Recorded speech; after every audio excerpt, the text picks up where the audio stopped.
여기 모인 여러분들을 주님의 이름으로 축복합니다. 우리 함께 사도신경으로 우리의 신앙을 고백하시겠습니다. 전능하사 천지를 만드신 하나님 아버지를 내가 믿사오며 그 외아들 우리 주 예수 그리스도를 믿사오니 이는 성령으로 잉태하사 동정녀 마리아에게 나시고 본디오 빌라도에게 고난을 받으사 십자가에 못 박혀 죽으시고 장사한 지 사흘 만에 죽은 자 가운데서 다시 살아나시며 하늘에 오르사 전능하신 하나님 우편에 앉아 계시다가 저희로서 산자와 죽은 자를 심판하러 오시리라. 성령을 믿사오며 거룩한 교회와 성도가 서로 교통하는 것과 죄를 사여 주시는 것과 몸이 다시 사는 것과 영원히 사는 것을 믿사옵나이다. 아멘. 하나님 아버지, 오늘도 새날 허락해 주심을 감사합니다. 하나님께서 허락하신 오늘 귀한 날입니다. 오늘 이 귀한 날 우리의 일상을 하나님의 이름을 드러내며 살아가게 하시옵소서. 그 예수 그리스도의 이름이 드러나는 삶이 될 수 있도록 인도하여 주시옵소서. 오늘 여러 만남이 있을 텐데 일터에서 가정에서 누구를 만나든지 누구와 교제하든지 하나님의 일하심을 통해서 기쁨을 누리고 평안을 누리며 하나님이 주신 복 안에서 형통을 누리게 하여 주시옵소서. 예수님의 이름으로 기도드렸습니다. 아멘. 함께 찬송가 183장 찬양하시겠습니다. 새 찬송가는 183장, 통일 찬송가는 172장입니다.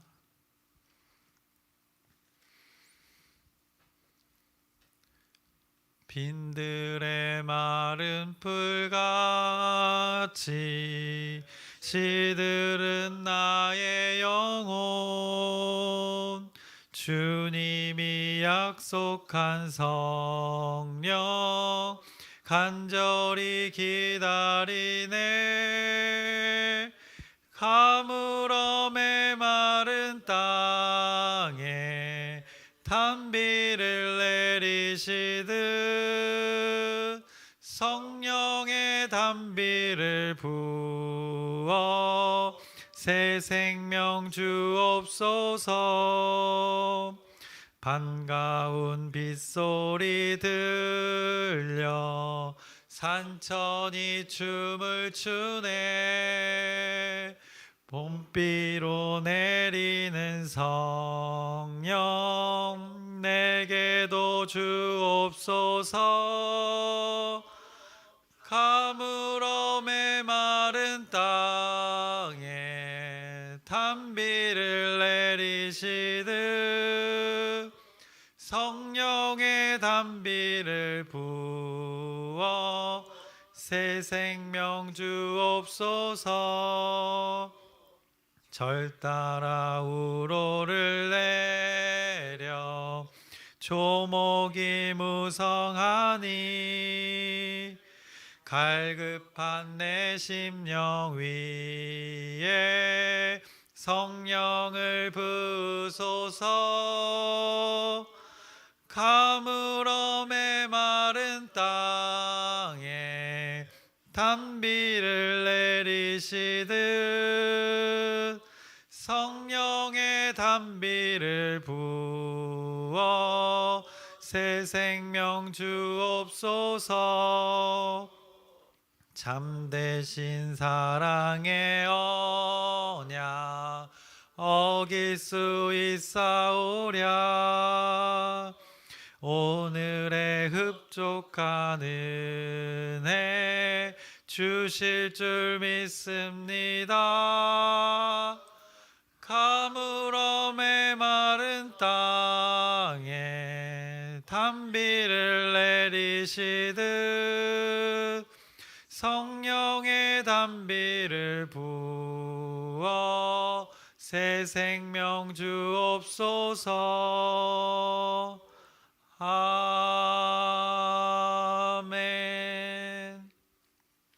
오늘 함께 나누실 말씀은 사사기 10장의 말씀입니다. 10장 전체의 말씀인데 우리 함께 읽기는 10장 16절 한 절 함께 읽겠습니다. 사사기 10장 16절의 말씀입니다.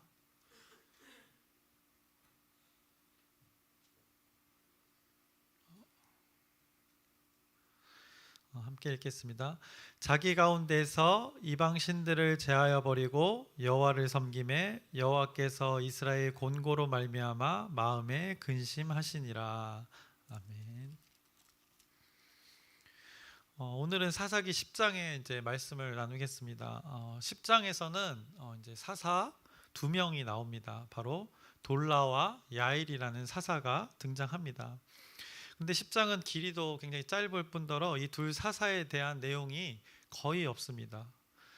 먼저 돌라에 대해서는 이렇게 기록하고 있습니다. 10장 오늘 1절에서 2절의 말씀입니다. 아비멜렉의 뒤를 이어서 이사갈 사람 도도의 손자 부하의 아들 돌라가 일어나서 이스라엘을 구원하니라. 그가 에브라임 산지 3일에 거주하면서 이스라엘의 사사가 된 지 23년 만에 죽음에 3일에 장사되었더라 라고 성경은 기록하고 있습니다. 사사 돌라에 대한 내용은 이것이 전부입니다. 아비멜렉의 그 포악하고 잔인한 그 다스림의 뒤를 이어서 돌라가 일어나서 이스라엘을 구원했음을 증언하고 있습니다. 스스로 왕이 되려 했던 자가 이스라엘을 고통 속으로 몰아 넣었었는데 돌라가 이스라엘의 그 사사가 되어서 23년 동안 다스리고 죽었다고 성경은 말씀하고 있습니다. 어떻게 보면 무탈했음을 성경을 통해서 우리가 알 수 있습니다. 돌라의 시대에 무엇이 어떻게 이루어졌는지 분명하게 알 수는 없지만 사사기에 그 나오는 반복의 패턴인 사사가 다스릴 때 이스라엘이 평온을 누리는 동일한 그 시간들의 시간이었음을 우리가 성경을 통해서 추측해 볼 수 있습니다. 그것이 돌라에 대한 전부이고 그 이어서 야일의 사사에 대해서 말씀합니다. 그것이 3절에서 5절에 또 짧게 말씀하고 있습니다. 그 후에 길르앗 사람 야일이 일어나서 22년 동안 이스라엘의 사사가 되니라. 그에게 아들 30명이 있어 어린 낙이 30을 탔고 성읍 30을 가졌는데 그 성읍들은 길르앗 땅에 있고 오늘까지 하봇 야일이라 부르더라. 야일이 죽음에 가몬에 장사되었더라. 길르앗 사람 야일이 이스라엘의 사사가 되어 22년 동안 다스렸음을 말씀합니다. 그에 대한 정보는 짧게 나타납니다. 그에게 아들 30명이 있었고 또 그 아들들이 그 어린 낙이 30마리를 탔고 성읍 30개를 가졌다고 성경은 말씀합니다. 그 성읍들이 길르앗 땅에 있었다고 증언하고 오늘까지 있어 하봇 야일이라 불렀습니다. 그리고 야일의 죽었음을 성경이 말씀합니다. 돌라와 야일 이후에 이어지는 구절을 통해서 이 이스라엘의 큰 흐름을 확인할 수 있습니다. 이 짧은 사사 두 명의 이야기를 그게 무엇이 의미하는지를 확인할 수 있습니다. 6절입니다. 이스라엘 자손이 다시 여호와의 목전에 악을 행하여라고 말씀합니다. 그 두 사사의 짧은 내용을 말씀 후에 이 말씀이 나오고 있습니다. 이들이 갑자기 이렇게 악행을 했을까요? 이스라엘 자손이 다시 여호와의 목전에 악행을 저질렀다고 성경이 말씀하고 있습니다. 이 말씀이 나올 때는 벌써 이미 이스라엘 전체가 하나님 아닌 것들의 즉 우상의 대부분이 전염되었을 때 나타나는 말씀입니다. 그러면 오늘 10장의 처음 부분을 보았을 때 이스라엘 백성들의 그 영적 상태의 흐름이 어떤지를 우리가 알 수 있는 것입니다. 아비멜렉의 통치로 고통 속에 있다가 사사 돌라가 그 다스리는 동안은 무탈 없이 23년 동안의 시간을 지내는 것입니다. 그리고 이어서 야일이 사사가 되어서도 특별한 전쟁이나 다툼이 표현되어 있지 않습니다. 그 시간이 22년의 시간이 흐르는 것을 확인할 수 있습니다. 그런데 야일의 모습에서 특이점을 발견할 수 있습니다. 아들이 30명이었다고 성경은 말씀합니다. 왠지 이렇게 깨름직하지 않습니까? 기드온의 아들이 그 많았음을 기억하게 합니다. 무엇 때문인지는 모르나 아들이 30명이라는 것은 그 안에도 많았음을 분명하게 나타내고 있습니다. 그리고 그 아들들에게 어린 나귀가 있어서 그것을 어린 아들들이 타고 다녔다고 성경은 말합니다. 이 나귀는 당시에 귀족들이라 할 수 있는 자들만 소유할 수 있었던 교통수단입니다. 굉장히 비싼 어떻게 보면 물건이죠. 물건이라고 하기엔 뭐하고 소유물이죠. 어쨌든 그 족속 간에 귀한 선물을 할 때 이 낙타를 선물했습니다. 이 나귀를 선물했습니다. 나귀를 선물했습니다. 그것을 주고 받았다는 것입니다. 답이 나오죠. 어떻게 보면 사사의 자녀들이 그것을 타고 다녔다는 것을 성경이 증언하고 있는데, 이 야일이 결국엔 이 많은 소유를 했다는 것을 지금 성경이 나타내고 있는 것입니다. 또 성읍도 30개를 가졌다고 성경이 증언하고 있습니다. 굉장히 짧은 구절이지만 이 야일의 어떤 삶을 살았는지를 지금 성경이 나타내고 있는 것입니다. 대단합니다. 엄청난 부를 누렸음을 지금 증언하고 있습니다. 한 개인이 이렇게 많은 것을 소유하는 것이 쉽습니까? 쉽지 않습니다. 왕 정도는 돼야 이런 많은 것들을 소유하는 것이 가능하게 됩니다. 이런 또 이스라엘 공동체의 어떻게 보면 사사입니다. 이스라엘 공동체에서 이런 한 개인이 부를 축적할 수 있는 구조가 아닙니다. 하나님의 그 율법을 근거로 하면 이런 공동체의 모습이 나타날 수 있을까요? 하나님의 다스림이 있는 공동체가 한 개인에게 이렇게 부가 집중될 수 있을까요? 야일의 직분이 무엇이었습니까? 바로 사사였습니다. 사사의 역할을 했던 자가 이런 많은 부를 누리고 있음을 성경은 말씀합니다. 더도 말고 덜도 말고 야일에 대해서는 딱 이것만 말씀하고 있습니다. 그가 사사가 되어 처음에는 어떻게 살았는지 모르지만 그 삶의 결과물을 성경은 많은 부를 소유했다고, 그리고 그 부를 누렸다고 지금 말씀하고 있는 것이었습니다. 돌라에 대해서는 그냥 시간만 표현했고, 그 다음에 야일에서는 그 어떤 부가 소유했음을 말씀하면서 이어지는 6절에는 그들이 여호와 앞에서 악을 행했다고 성경은 이렇게 점진적으로 표현하고 있는 것입니다. 사사 야일이 부를 누렸던 게 어떻게 보면 하나님의 축복이었을까요? 우리가 지금 마주하고 있는 책은 바로 사사기입니다. 이 사사기의 흐름을 잘 아신다면 오늘 10장에 나타나는 그 야일의 모습이, 그리고 이 지도자의 모습을 통해서 이스라엘 백성들의 상태가 어떤지를 우리는 잘 알 것입니다. 이 사사기의 큰 흐름을 아까 처음에 확인해 보자고 했는데, 이 사사 돌라의 그 무탈함을 성경은 말하고, 그 다음에 사사 야일의 부의 축적을 말하고, 그리고 여호와의 목전에서의 악행을 지금 점진적으로 말하고 있습니다. 그래서 그들이 이스라엘 공동체 전체가 하나님과 멀어지는 그 패턴을 다시 말씀하고 있는 것입니다. 이런 간단한 정보만을 주고 성경은 오늘 10장에 이제 본론으로 들어갑니다. 6절의 말씀입니다. 여러분은 놀라실 수도 있습니다. 이스라엘 자손이 다시 여호와의 목전에 악을 행하여 바알들과 아스다롯과 아람의 신들과 시돈의 신들과 모압의 신들과 암몬 자손의 신들과 블레셋 사람들의 신들을 섬기고 여호와를 버리고 그를 섬기지 아니함으로라고 말씀합니다. 아비멜렉 때 우리가 많이 놀랐을 텐데 어떻습니까? 바알들, 아스다롯과 아람의 신들, 복수입니다. 신도 아니고 신들이라고 표현합니다. 그의 아람의 신과 관계된 모든 신들을 얘기합니다. 시돈의 신들, 지역을 말하면서 그 지역의 신들을 다 언급하고 있습니다. 모압의 신들, 암몬의 신들, 블레셋의 신들, 이스라엘 백성들이 아주 다양하게 섬겼습니다. 각 지역을 말하면서 이 지역들을 보시면 동서남북 다 모든 곳을 가리킵니다. 하나님 아닌 다른 것들로 이스라엘 백성들 자신의 중심에 이 신들을 세웠던 것입니다. 9장에서 아비멜렉을 통한 인간의 그 욕망의 끝을 어떻게 보면 처절하게 성경은 나타냈습니다. 그 이후에 이어지는 그곳의 사람들은 잠시 무탈과 어떻게 보면 평온을 누리는 것 같으나 다시 그들의 삶은 여전히 자신들의 욕망 추구에 머물러 있음을 사사기 10장이 지금 나타내고 있는 것입니다. 바로 하나님 없음을 사사기 10장에서 다시 증언하고 있는 것입니다. 참으로 안타까운 모습입니다. 그리고 또 어떻게 보면 두렵기도 합니다. 왜냐하면 이들의 모습에서 저와 여러분의 모습을 보기 때문입니다. 이어서 7절에 하나님께서 마지막에 진노하십니다. 그래서 그들을 팝니다. 8절입니다. 그래서 억압하게 합니다. 그들을. 그리고 9절에 그로 인해서 곤고가 심하였다고 성경은 말씀합니다. 이 메타포가 아주 끝내줍니다. 무엇인가를 생각나게 하는 이 표현들이 아주 기가 막히게 또 표현되어 있습니다.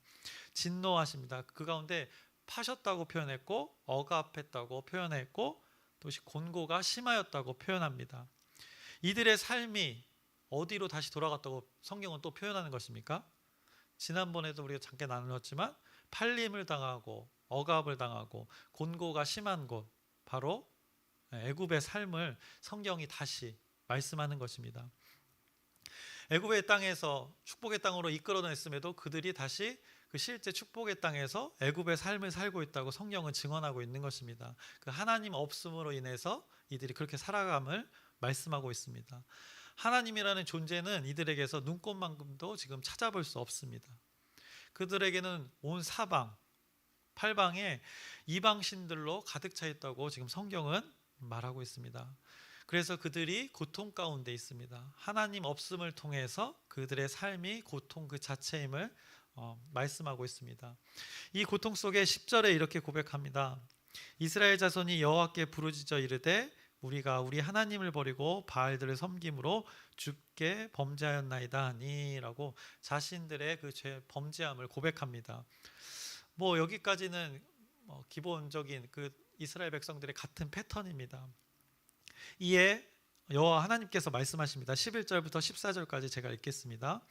여호와께서 이스라엘 자손에게 이르시되 내가 애굽 사람과 아모리 사람과 암몬 자손과 블레셋 사람에게서 너희를 구원하지 아니하였느냐. 또 시돈 사람과 아멜렉 사람과 마온 사람이 너희를 압제할 때 너희가 내게 부르짖음으로 내가 너희를 그들의 손에서 구원하였거늘 너희가 나를 버리고 다른 신들을 섬기니 그러므로 내가 다시는 너희를 구원하지 아니하리라. 가서 너희가 택하신 신들에게 부르짖어 너희의 환난 때에 그들이 너희를 구원하게 하라 하신지라. 한마디로 지금 너희가 지금 내게 부르짖는데 소용없다라고 지금 하나님께서 말씀하시는 것입니다. 너네가 택한 신들에게나 가서 부르짖으라고 하나님께서 말씀하십니다. 그런데 한 번 더 여기서 이스라엘 백성들이 하나님 앞에 나와서 여쭙니다. 그것이 15절의 말씀입니다. 이스라엘 자손이 여호와께 여쭈되 우리가 범죄하였사오니 주께서 보시기에 좋은 대로 우리에게 행하시려니와 오직 주께 구하옵나니 오늘 우리를 건져 내옵소서 하고라고 말씀합니다. 다시 그들이 자신들의 죄를 고백하는 것입니다. 아까 한 번 고백하고 또 다시금 고백합니다. 어떻게 보면 반복되던 그 패턴에서 이들의 회개가 좀 더 강조된 그들의 표현임을 우리가 확인할 수 있습니다. 그리고 16절에 그들이 행동합니다. 실천을 합니다. 자기 가운데 이방신들을 제하여 버리고 여호와를 섬김에 여호와께서 이스라엘의 곤고로 말미암아 마음에 근심하시니라라고 성경이 말씀합니다. 이들의 행동 가운데 하나님께서 근심한다고 표현하십니다. 하나님께서 다시는 구원하시지 않으려고 했던 그 마음이 있었습니다. 그런데 그들의 반복되는 그 회개 때문인지 고민하시면서 근심하십니다. 왜냐, 자신의 백성이 자녀가 그 고통 가운데 신음하고 있으면 하나님께서는 괴로워하고 계시는 것입니다. 쌤통이다 막 이렇게 당연시 여기시는 것이 아니라 그 고통 가운데, 하나님의 자녀의 고통 가운데 같이 괴로워하는 그 마음을 확인할 수 있습니다. 여호와께서 이스라엘의 곤고로 말미암아 마음에 근심하시니라라고 성경이 말씀합니다. 자신의 백성이 자신을 버리더라도 하나님은 마냥 외면하지 않으십니다. 하나님은 사사기에서 끝없이 그 악함을 향해 가는 그 인간들을 향해서 자비를 베풀어 주시고 긍휼을 베풀어 주십니다. 하나님을 잊고 다른 길로 걸어가는 자들을 그냥 마냥 내버려 두지 않으시고 깨우치십니다. 인간의 악행 가운데 발견해야 될, 사사기에서 우리 발견해야 될 하나님은 바로 이 하나님임을 여러분들이 기억하시길 바랍니다. 우유부단하고 나약한 그 백성들을 안타까워하시며 한켠에서는 마음 아파하십니다. 그렇지 않고는 하나님께서 근심하실 이유가 없다는 것을 오늘 본문에 잘 나타내고 있습니다. 그래서 평소와 다른 이스라엘의 그 부르짖음에 하나님의 마음도 편치 않음을 말씀하고 있습니다. 우리가 10장을 이렇게 나누고 있는데요. 10장을 나누면서 여러분은 무엇을 느끼시고 계십니까? 새벽에 이곳에 나와 하나님의 말씀을 청종하는 자들에게 어떻게 보면 적합하지 않은 말씀일 수도 있습니다. 왜냐하면 이렇게 하나님을 사모하는 자들인데 오히려 하나님과 관계가 멀어진 자들을 위한 말씀일 수도 있습니다. 그럼에도 우리에게 오늘 이 사사기 10장을 마주하게 하는 이유는 분명히 있을 것입니다. 여러분은 하나님의 어떤 말씀이라도 아멘으로 받을 수 있는 자들이기에 오늘 여러분에게 이렇게 선포되는 것 같습니다. 6절에 이스라엘 자손이 다시 여호와의 목전에서 악을 행하였다고 하면서 많은 신들을 나열합니다. 이것을 우리 모습에 비춰 본다면 우리 속에 하나님 아닌 무엇이 많이 있음을 보게 됩니다. 그래서 어떤 노래의 가사가 있습니다. 내 속에 내가 너무도 많아. 이 노래 아십니까? 조금 모르시는 분들 계십니다. 네, 시인과 촌장의 노래고 또 조성모라는 가수가 다시 리메이크해서 불렀는데 저번에는 제가 장기하의 노래를 읽어드렸는데 이번에는 또 이 노래를 잠깐 한번 읽어드릴게요. 가사를 읽어보겠습니다.